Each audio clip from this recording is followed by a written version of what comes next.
Wondering what exactly the finals is? Or are you just a new player looking for some pointers? This beginner guide for the finals will give you all the tips and tricks you need to know to get a head start in the exciting new FPS title. With the surprise launch and huge sudden burst in popularity, some people might be behind on what exactly the finals is. It isn't an arena shooter where getting kills is the main objective of the game. It isn't Payday where the objective is to rob a bank and escape law enforcement. It's a unique title that relies on heavy communication, strategy, and good gunplay to get ahead. These beginner tips for the finals will cover the type of game it is, how to play, and other tricks to help you get a head start. What is the finals? The finals is a free-to-play first-person shooter that was released on December 7th. The finals is sort of a heist game. The gist of it is that 3 players form a squad, enter an arena, and compete against other squads of 3 to see who earns more money at the end of a match. Due to its unique mechanics, dynamic world, and fun gameplay, it has become the talk of the town. That being said, for new players, jumping into this game can be daunting with so much going on. More specifically, players enter a map, must run to a vault, take out money from it, and then take that money to another location to exfil it. Or players can let other teams do most of the work and steal their cash out. Taking out money from a vault or cashing out takes time. And throughout that entire process, other players are running around trying to kill each other for the money as they can steal it and exfil it themselves. It's a fun idea that is bolstered by a solid gameplay loop, as well as a dynamic, indestructible world.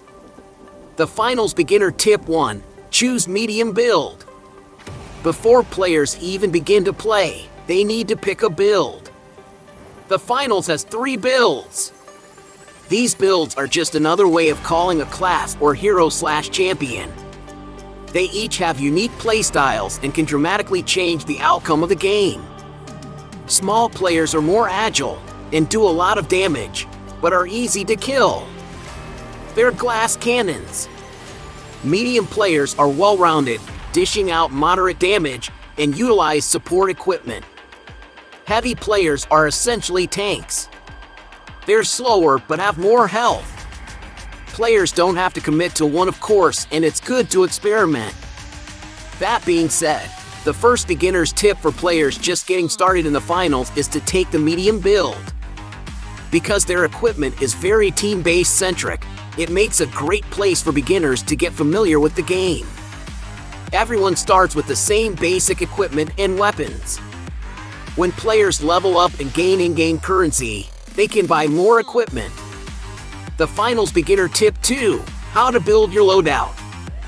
At first glance, the loadout menu in the finals doesn't appear too daunting. Each build has gear and weapons unique to them. For those just starting out, the base equipment will be the only thing available. New equipment can be unlocked by acquiring VP. These are earned through leveling up in the game and winning matches. For the medium class, most of this loadout is already pretty strong. The defibrillator, for example, is a great tool that can quickly bring back teammates. In a game with sometimes punishing spawn times, having this handy can change the flow of a fight. As for weapons, because this is the primary way players can kill or defend one another, it's best to try these out and get an idea of whether or not they're for you. Those who want something more powerful or better to wield can try leveling up and buying new weapons or equipment. But what is reserve? Reserve is equipment not in your primary slot that you can use to replace your primary equipment during a game. For example, a heavy could have a shotgun as a primary weapon and a sledgehammer in their reserve. During a death screen, players can switch to their sledgehammer if they want. That being said, even if the player has every weapon unlocked, they will only have 2 options in the game, the one in the primary loadout and the one in their reserve. Because of this, it's best to not bring 2 of the same type of weapons into a game. If you find that you're not doing well with your shotgun, but your reserve also has one, you're out of luck. The finals beginner tip 3: communicate.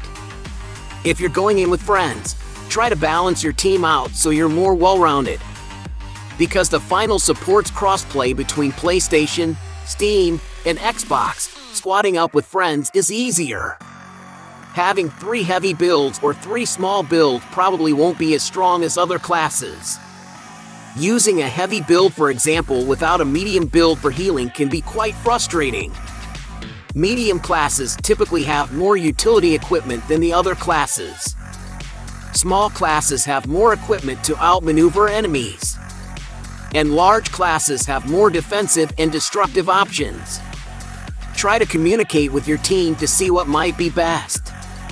Apart from good gameplay, communication is the most imperative aspect of the finals. Being able to effectively execute a steal from the enemy team in the last 10 seconds of a match and win the game is thrilling. If you don't have teammates, try communicating still. The finals doesn't have a huge amount of quick chat options, so it's difficult in that regard. Some people might be in their Discord channels and not communicating. If that happens, the best you can do is try to follow them and hope it works out.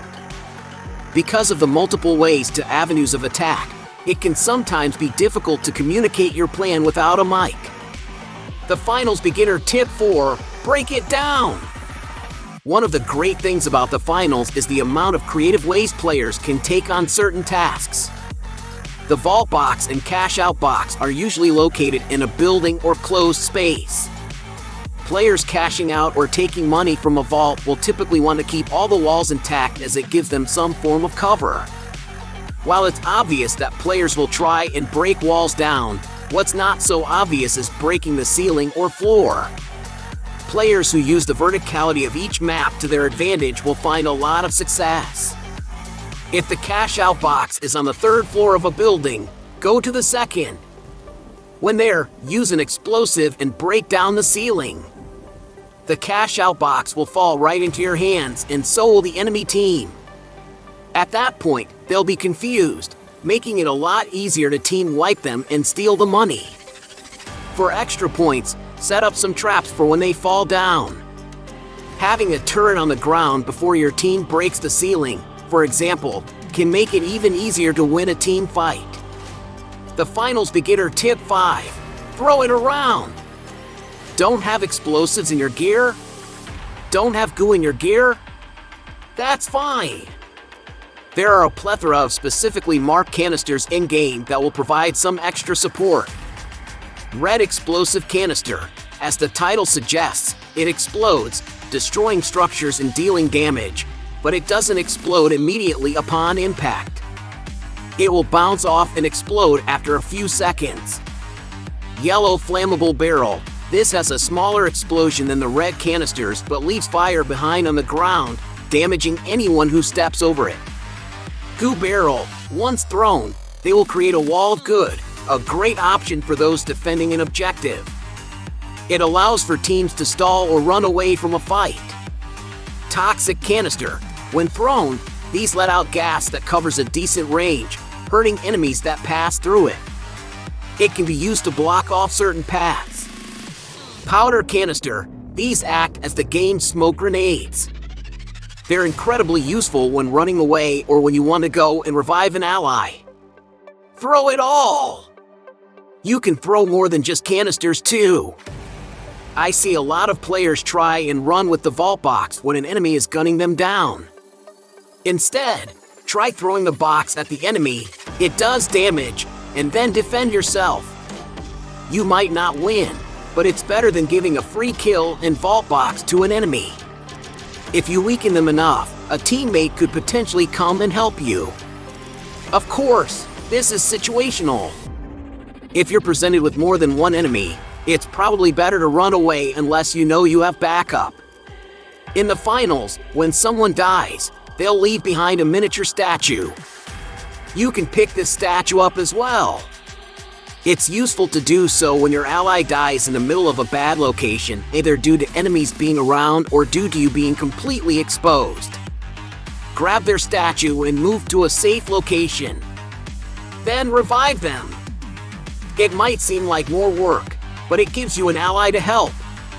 If you found this video insightful, don't forget to hit the like button, subscribe to our YouTube channel, and visit rpgshub.com for more in-depth video game news, reviews, and updates.